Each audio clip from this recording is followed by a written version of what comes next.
daleen ak jàmm mbokki internet yi safoo di seetaan Buzz M TV. Karim Wade du bokk ci les élections ak kii di président Ousmane Sonko. Candidat yi 20 la. Karim Wade ak Ousmane Sonko duñu ci bokk ci élection yi.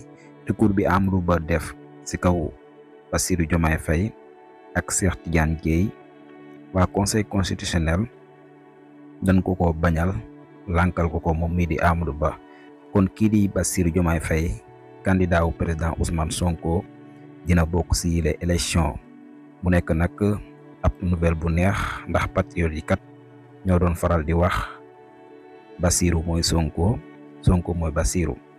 élection présidentielle 2024 mois de février ñii nga ñooy ñi nga xam ne ñoo ci war a bokk na ci Boubacar Camara, Cheikh Tidiane Dièye, Déthié Fall ak Daouda Ndiaye ak Habib Sy, Khalifa Ababacar Sall, Anta Babacar Ngom, Amadou Ba ak Rose Wardini, Idrissa Seck, Aliou Mamadou Dia ak Serigne Mboup, Pape Djibril Fall, Mamadou Lamine Diallo ak Mohamed Boun Abdallah Dionne ak El Hadji Malick Gakou, Aly Ngouille Ndiaye ak El Hadji Mamadou Diaw, Bassirou Diomaye Faye, Thierno Alassane Sall.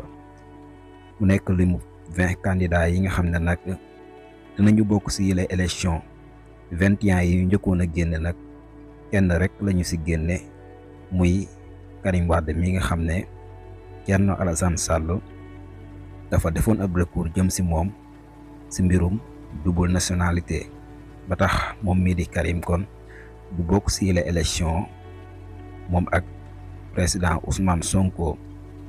ñoom ñaar ñi daal lañu mujjee seppi ci élection présidentielle 2024 conseil constitutionnel daal dinay génn liste ba.